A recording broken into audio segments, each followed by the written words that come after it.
that the report accomplished, which ended up being an approximate, like, I think 78-page report, was they were to review the existing and historic conditions. We wanted them to identify any opportunity gaps that we had in town for retail and industrial as it related to sewer, to provide a summary of likely development with or without sewer infrastructure, and most importantly, after they did all that, provide the potential tax impacts that could be realized if sewer were implemented and it was positive. The sewer impact area I already described. Don't have a laser pen, but it is all the parcels on Route 28 and going all the way down onto Concord Street, any parcels that have frontage. Thank you. Okay, top button. So it's this whole area of Route 28, and then this whole area of Concord Street over down to Park. Jump right over me. So this is what the summary findings were. The potential new tax revenue for existing uses. And this was, we did this, the first section would be land use only. I just want to point that out. And the next slide will actually reiterate that. But the low range was projected that for land use only with sewer, we would have an estimated $85,000 increase.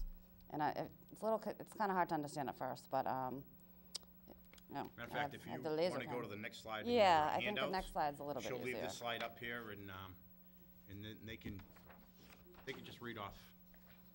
If you want to maybe go back to the last slide, yeah, you can leave that one up. Then we'll just go to the next slide in our handout, slide 8, I believe it is. Yes. So the low range estimate, which I like this laser pen. I discussed right here was for land value only, and that's the increase in assessment with sewer. And there's a low range and a high range. The potential new tax revenue for projected market growth, and the low range was, they estimated at 400,000 additional square feet. The high range was 800,000 square feet. There'd be, well, it would total 1,032,000 or a 39% increase. So, and then what they did is they took the potential new tax revenue, existing uses plus projected market growth, and it ended up being 601,000 low range, 1,356,000 high range. Next slide. Before we go to the next slide, let me just ask a question to Craig.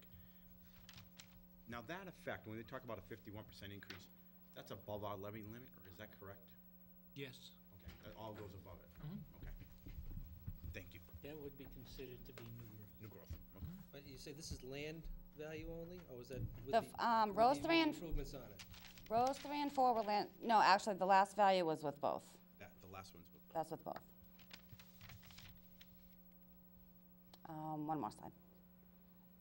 So some additional observations and recommendations that we took out of the report is that they wanted to point out to us and emphasize that an important thing was the availability of sufficient, reliable water supply, which is really important as you look at the Concord Street area, because they have the bigger parcels, and if you're looking at biotech uses, that biotech uses utilize a lot of water, and you can't attract those without it. They also wanted us to take into account that the competitive aspects of development on Concord Street. In other words, what's being developed in Wilmington could obviously influence what comes here. So if we were trying to attract a certain business and they relocate in Wilmington before, that could slightly alter the figures. And then they mentioned forming an economic development committee, which we already did. So. Just a quick question. Sure. If, with regard to reliable water supply, Yes. if the water supply was restrictive, could we only go after companies that don't use a lot of water supply? I mean, are we allowed to do something like that? Well, if the water supply was more restricted than it is currently? Yeah. In general? Well, it would have to be a huge decrease in water supply. I guess I'm not being clear. I think what he's saying is, if we didn't have adequate water, could we find prospective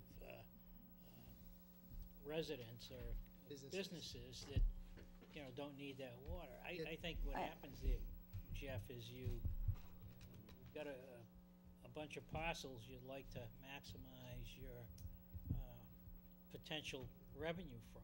Right. And if you're limited, it's like not having sewer, which is a problem now. Not having adequate water has a negative impact on your ability to get the right kinds of businesses in in there where we're gonna generate the maximum But return. the real issue is though, the town can only draw on average 1.5 million gallons a day. We can't exceed that. So we can't, I think think you're going now, Jeff, is, right, we can't, that's what we've agreed on.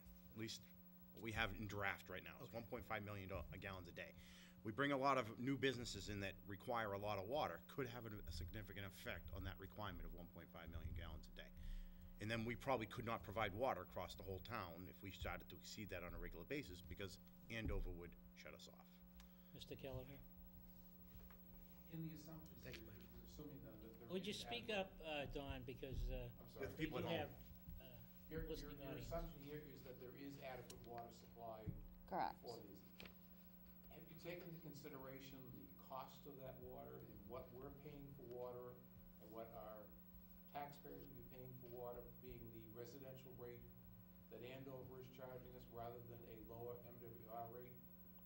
No, that was not part of the study. Don't we need to take that into consideration in looking at what business we could attract with that kind of a cost structure? Well, I think the reason why they mentioned, all right, let me back up a little bit. They pointed that bullet area out, but they were primarily focusing it on a biotech type of company. So unless you were to generate, unless every single parcel on Concord Street had a biotech use, which frankly is probably not going to happen because you don't have enough. A lot of those types of uses require a very large amount of water that they wouldn't relocate to North Reading just for that specific purpose. Because you don't, so, yeah, the bullet sort of just kind of briefly summarized that. If I could, keep in perspective, this was a project started last fall of 10, after we had a bad water situation. Right. So that kind of reflects more that than of who's coming to town. Yeah, in the study, it actually doesn't really get a lot into the pricing of water. The big issue is to make sure we have significant resources to have for water available. That's the most important thing. Can we supply water to an increase in land use down there, depending on the amount of businesses that we will now create that we don't have there today? Because we were having an issue with the amount of water we can get, so that's why it got integrated into this study. But if we were competing with other communities that had a much lower price for water, Yep. that would certainly put us at a disadvantage of attracting that business. I wouldn't disagree with you, but I don't think we really try to, go ahead, Dick, I don't think we try to water approach that. is 8 to 10 years away, so to use it as part of this study is not really realistic. It's only realistic if you're talking about attracting new business to the town. But we, It's gotta be economical for them to come. of course, And if they're a high user of water and the cost of water is much higher here than in a competing town, Yeah. then we're at a disadvantage. correct, right. That's my only point. That's a good point. I would But like, in all- I would like anyone that wants to speak from the audience to walk up to that microphone. We get complaints regularly about audio from our listening viewers. That ended the discussion. Thank you, Mr. Chairman. I it's a good point. I think in summary, we asked for this study to determine what the potential gain in revenue would be based on investing in sewer, and clearly we have to invest in water. And water, initially, as Dick said, was not,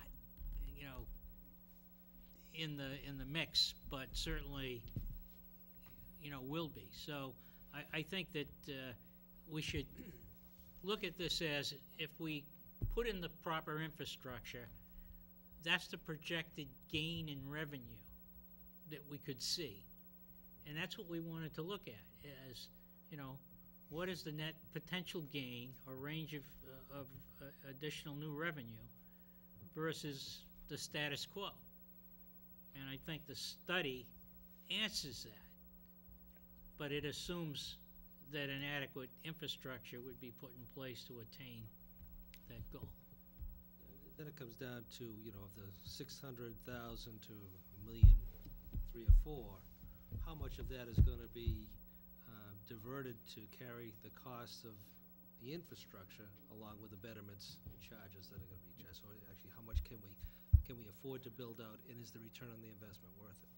Right, so it's, to me, I guess what's most telling is, I don't know what I had in mind, but I thought it might generate a little more in the way of revenue annually with the potential of sewerage, and assuming you have the water supply. That you would get the types of businesses with the assessed valuation of those properties would be significantly higher than what we have, particularly on Concord Street. And even the build-out on Main Street, where people could then afford to build larger structures at a higher assessed value with a greater return to the town treasury. So I'm finding it very interesting that the numbers came in where they are. I assumed it would be a little greater, which would, of course, assist us in Paying for the in infrastructure. funding the infrastructure. So I guess we'll have to take a little closer look, now that the study's in here, Yep. as to whether or not I think you can't- the feasibility of You it. can't lose sight of this, though, Steve. The infrastructure is going to be paid for by the betters. That's right. The water will be, the water will be paid for by the water users. And, you know, at some point, we'll probably consider different water rates for industrial use. Right now, I believe it's a flat rate. I would anticipate, though, while the betterments will pay for a significant portion of the infrastructure, the community as a whole, is going to be asked to invest in order to realize this gain, because the betterments alone would be astronomical without a contribution on the part of the community as a whole to do it. And these are the resources that would be utilized to do that. Whether you commit, $500,000 or $750,000 or $1 million of the revenue, to underwrite the debt service on it, as the town's contribution, in addition to those that are getting the betterments, will get out of it. So, But when we met with FXM and reviewed this study, I believe that they made a big point about this being a conservative approach. They projected everything under existing zoning, which I Right. think one of the things that would happen if you had sewer is you would obviously increase the, I'm gonna guess, if you wanna attract hotels, you wanna increase the size of the building height, and probably you might wanna add some additional uses that are more conducive to sewer that aren't allowed there now. It's So really conservative we- based on that. We asked them to go on the most conservative that they could. So I think if you had them to continue the study on by expanding what our zoning is now, from what it is now to what we think it could be, what kind of businesses we think we could attract, I think you'll see different numbers, significantly higher numbers. and then it's just a question of whether or not we have the capability of delivering the, Correct.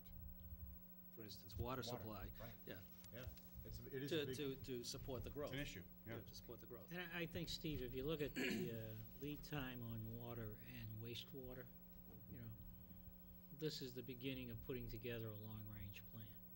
Oh, yeah, no, None of this is gonna happen in the next. don't get me wrong, three, I'm not 4, looking to 5 years. poo-poo this at all. I find the numbers to be very interesting, and again, it gives us some parameters to work from as to how much we can develop, can afford to develop, and what are we gonna be doing. I'm So glad it's you a- brought it up, because it's an important point. Those numbers are very conservative, because of the limitations we put on FXM on Right. building these numbers. It's basically building them under the existing zoning and requirements that we have in place. And we wouldn't live under them if we had the ability to do more. We would change it. Obviously, we'd have to have zoning involved in it, and CPC designing those things. But I'm encouraged by it. Even if you use these conservative numbers, you're talking opportunity to bring another $1 million to the bottom line in town.